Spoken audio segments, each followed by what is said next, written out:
दिल्ली में सोमवार शाम लाल किले के पास हुए भीषण धमाके ने पूरे देश को हिलाकर रख दिया। पुलिस की प्रारंभिक जांच में यह सामने आया है कि धमाका आई-20 कार में हुआ था और कार में केवल उमर नाम का शख्स मौजूद था, जिसने खुद को सुसाइड बॉम्बर बनाकर इस ब्लास्ट को अंजाम दिया। धमाका इतना जोरदार था कि आसपास खड़ी कई गाड़ियां जलकर खाक हो गईं और सड़क पर अफरा तफरी मच गई। इस विस्फोट में 9 लोगों की मौके पर ही मौत हो गई, जबकि कई अन्य गंभीर रूप से घायल बताए जा रहे हैं, जिनका इलाज दिल्ली के लोकनायक अस्पताल में चल रहा है। घटना की जानकारी मिलते ही केंद्रीय गृह मंत्री अमित शाह खुद लोकनायक अस्पताल पहुंचे और घायलों से मुलाकात कर उनका हालचाल जाना। इसके बाद वे सीधे लाल किले के पास घटनास्थल पर पहुंचे और वहां की स्थिति का जायजा लिया।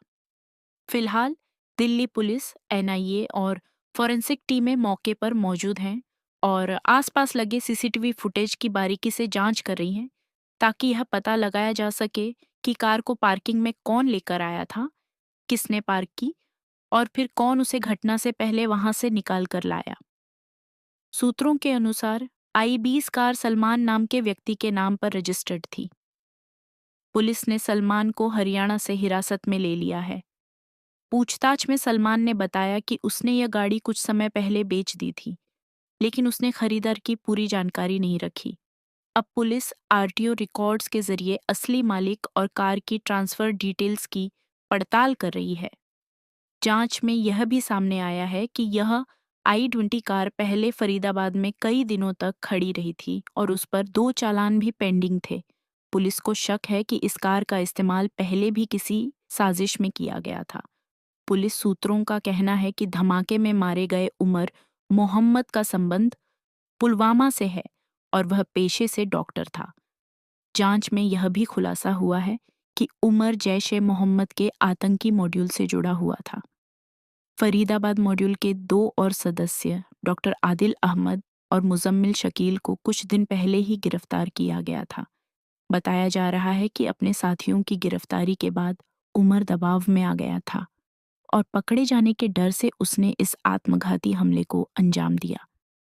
सूत्रों ने यह भी दावा किया है कि पुलवामा से पकड़े गए एक और शख्स तारिक नाम के व्यक्ति ने ही यह आई-20 कार उमर मोहम्मद को उपलब्ध कराई थी।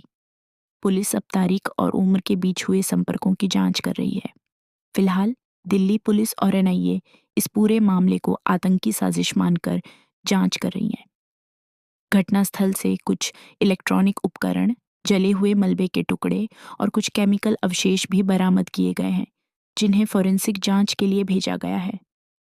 दिल्ली में सुरक्षा एजेंसियों को हाई अलर्ट पर रखा गया है और सभी प्रवेश व निकास बिंदुओं पर सघन जांच जारी है।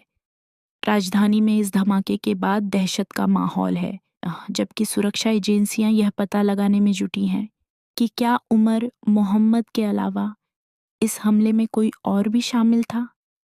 यह घटना 2025 की सबसे बड़ी आतंकी वारदात मानी जा रही है, जिसने एक बार फिर देश की राजधानी की सुरक्षा व्यवस्था पर गंभीर सवाल खड़े कर दिए हैं। दिल्ली में सोमवार शाम लाल किले के पास हुए भीषण धमाके ने पूरे देश को हिलाकर रख दिया।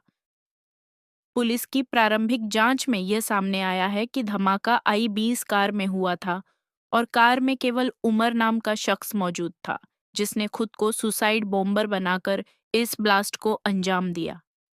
धमाका इतना जोरदार था कि आसपास खड़ी कई गाड़ियां जलकर खाक हो गईं और सड़क पर अफरा तफरी मच गई।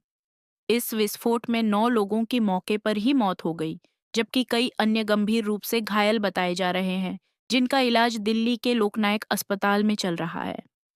घटना की जानकारी मिलते ही केंद्रीय गृह मंत्री अमित शाह खुद लोकनायक अस्पताल पहुंचे और घायलों से मुलाकात कर उनका हालचाल जाना। इसके बाद वे सीधे लाल किले के पास घटनास्थल पर पहुंचे और वहां की स्थिति का जायजा लिया। फिलहाल दिल्ली पुलिस, एनआईए और फॉरेंसिक टीमें मौके पर मौजूद हैं और आसपास लगे सीसीटीवी फुटेज की बारीकी से जांच कर रही हैं, ताकि यह पता लगाया जा सके कि कार को पार्किंग में कौन लेकर आया था, किसने पार्क की और फिर कौन उसे घटना से पहले वहां से निकाल कर लाया। सूत्रों के अनुसार आई-20 कार सलमान नाम के व्यक्ति के नाम पर रजिस्टर्ड थी।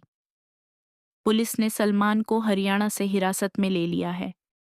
पूछताछ में सलमान ने बताया कि उसने यह गाड़ी कुछ समय पहले बेच दी थी, लेकिन उसने खरीदार की पूरी जानकारी नहीं रखी। अब पुलिस आरटीओ रिकॉर्ड्स के जरिए असली मालिक और कार की ट्रांसफर डिटेल्स की पड़ताल कर रही है। जांच में यह भी सामने आया है कि यह i20 कार पहले फरीदाबाद में कई दिनों तक खड़ी रही थी और उस पर 2 चालान भी पेंडिंग थे। पुलिस को शक है कि इस कार का इस्तेमाल पहले भी किसी साजिश में किया गया था। पुलिस सूत्रों का कहना है कि धमाके में मारे गए उमर मोहम्मद का संबंध पुलवामा से है और वह पेशे से डॉक्टर था। जांच में यह भी खुलासा हुआ है कि उमर जैश-ए-मोहम्मद के आतंकी मॉड्यूल से जुड़ा हुआ था।